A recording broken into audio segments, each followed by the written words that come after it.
this book is supposed to be an interview between Napoleon Hill and the devil. We learn that the devil has a grip of over 98% of the population. We often hear, the Lord works in mysterious ways. Well, the devil does too.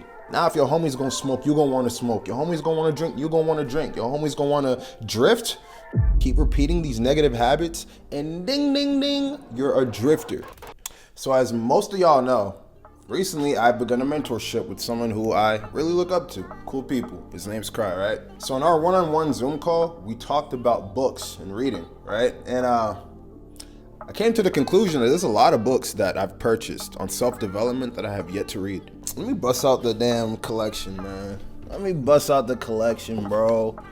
Hey, let's see the books. Let's see the books, my guy. Give us the books, nigga. And I ain't even done yet. This ain't even all the books, motherfucker. This ain't even all the books. Look at this shit, bro. I have an issue. This is not okay. I have problems. This is a whole lot of knowledge that I've just been sitting on. Yeah, I got 15-minute Spanish book here.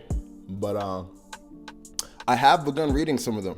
A lot of them, actually. Just like sparingly. So I thought it'd be cool to share some of the profound lessons that I've uncovered in my reading. Hopefully you guys enjoy these book discussions and take on reading yourselves. It's a good habit, and it's another tool that you could use to separate yourselves from 99% of men, right? In today's book discussion, we're gonna be covering Napoleon Hill's Outwitting the Devil, right?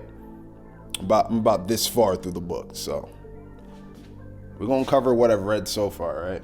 So the chapter we're gonna be covering in Napoleon Hill's Outwitting the Devil is going to be chapter 4, I believe. It's gonna be called Drifting with the Devil. I hope that didn't sound too enticing. You don't wanna be caught drifting with the devil, all right? So I guess the entirety of this book is supposed to be an interview between Napoleon Hill and the devil, who represents our inner darkest selves, right? Now, did this interview really happen? Who am I to say it didn't, right? But I think it's great that you just take it at face value, because some of the profound things that the devil ends up confessing in this book mirrors our reality so one for one. It's nuts. So I encourage y'all to pick up the book yourselves. So in this chapter, the devil is forced to profess in truth the method to his corruption. We learn that the devil has a grip of over 98% of the population, most of which are recognized under the title of drifters. This ain't no Tokyo drift, all right? This is the worst type of drifting imaginable. I haven't completed the chapter, but if you ask me, I take the title of drifters to mean drifting from your purpose, drifting from God's path, drifting from the right path. You're honestly, the way they put it in this book, you're slowly drifting to hell. It's not funny. That's not funny. So let's talk about it, right? What is a drifter? A drifter is someone who allows themselves to be influenced and controlled by the circumstances outside of their mind.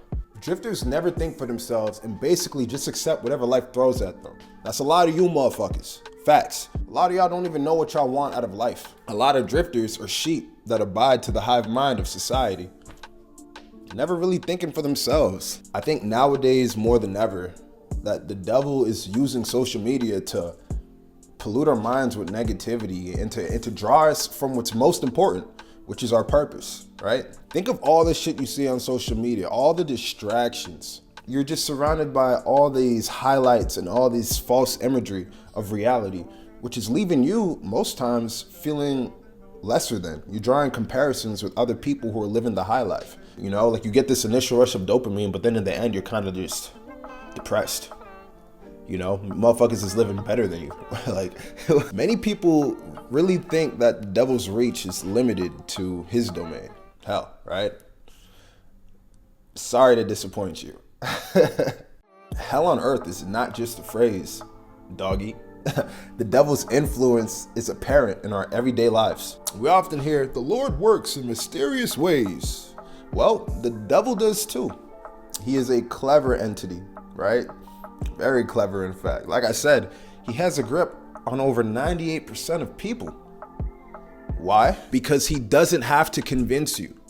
He'll use things like your environment and your family members against you, both of which you're born into, just to limit your faith and belief of what is possible. The devil even goes so far as to use the teachers and the parents and the school system to limit a child's belief of what they could do. The devil uses school to enforce the hive mindset that encourages children from a young age to think like others, do what they do, instead of thinking for yourselves. I remember in middle school, toward the end of the 8th grade, we was all deciding, oh, what high school you finna go to? Oh, we about to graduate. Where we headed, y'all? Notice my wording. Where we headed, y'all? Really, there were 2 major high schools. It's either you went to Lower High School or you went to the Voc. Back then, I had that hive mindset. I was thinking, yo, where are all my homies going? I had a lot of homies going to the Voc. Of course, I try to press my parents about it. Say, Mom, Dad, I'm trying to go to the Voc. They shot that shit down. And you see how that carries on into everyday life. Now, if your homie's gonna smoke, you're gonna wanna smoke. Your homie's gonna wanna drink, you're gonna wanna drink. Your homie's gonna wanna drift. You know what I mean? So notice how clever the devil is, right? Because these things are things that no one really thinks about. Like, surely the devil has enough decorum to leave the kids alone, right? Wrong. He's a clever dude. He's a clever motherfucker. And he'll reach you in ways you're not even thinking about. One of his favorite ways to get you, in fact, is your habits. So if you recall in my previous video titled, Are We Feeding the Hero or the Villain? We covered some of these similar topics. So be sure to check those videos out if you want a more refined vision of this concept. So in this chapter, the devil reveals that he gains control over people by influencing their thinking patterns. When people think in lazy, fearful, or negative ways, they reinforce those patterns until they become automatic. Keep repeating these negative habits and ding, ding, ding, you're a drifter. The devil will use fear of poverty, criticism, ill health, loss of love, old age, and death to keep you mentally trapped. These fears end up becoming habitual mindsets that paralyze progress. And then once your mental is warped and vulnerable, he will enforce habits that people depend on. Food, alcohol, drugs, entertainment, or comfort to get people to avoid dealing with their growth or their purpose. It's all done just to keep you stuck, stagnant. But like I said before, people who think for themselves never drift. But those who do little to no thinking for themselves are drifters. So what are some traits of drifters? Let's talk about it. I got a list right here. Drifter traits: no purpose, no imagination, spends more than he earns, never will accomplish anything using thought and effort, always takes the easy route. Oh, this one's a lot of y'all. Lacks control over their emotions, does not seek knowledge. What I start this video out with, damn, was I a drifter all along? Was I a drifter this whole time? Next characteristic of a drifter: a jack of all trades, but extraordinary at none. A drifter never learns from their mistakes. A drifter behind many things, but completes nothing. A drifter has bad eating habits, no physical fitness. A drifter easily influenced. And lastly, discredits those more successful. That's a lot of y'all. A lot of y'all be hating the motherfucker at the top, but you don't see all the hard work and development, the same development that you have to go through that got them there. Instead, we just want to hate. Why is that? Why are we drifting? Let's talk about traits of non-drifters. All right? Apologies if it sounds like I'm listing myself. Non-drifter traits, right? A non-drifter is always engaged in doing something definitive through a well-organized plan. A non-drifter has a major goal in life that he is working toward. A non-drifter knows exactly what he wants and is determined to get it, no matter what it takes or what price he has to pay. A non-drifter always gives direct and confident answers when you ask him questions. A non-drifter extends favors, but accepts them rarely or not at all. A non-drifter has a great memory. Now, this isn't always me, I'll be honest. My memory be hazy. A non-drifter is accountable and never blames others for his mistakes. A non-drifter has a huge presence / aura, like Piccolo, like Jin Woo. A non-drifter inspires all that he has come into contact with. And lastly, a non-drifter has a mind of his own and uses it for all purposes. So it's only right that we talk about the counter, right? How do we counter drifting? Through definite purpose. I'll explain.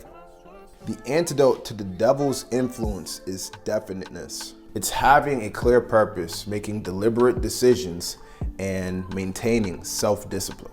You could break free from negative habits and drifting by becoming intentional. This is creating and maintaining positive habits through will, repetition, and conscious effort. Getting through these books, I got a lot of game for y'all on the way, so I hope y'all stay tuned for that. But yeah, pick up reading, pick up a better vice, pick up something that you could be proud of, happy with, something that doesn't bring you shame. And I'll say this, if there's any inkling of shame in an action or something that you're doing, it's probably not a good thing to be doing. Whether you realize it or not, you're either drifting or you're directing, right? There's no in between. The moment you stop thinking for yourself, the devil, fear, doubt, distraction starts thinking for you. This book doesn't just expose that truth. It forces you to look in the mirror. So if any of this resonated, don't just nod your head, take action.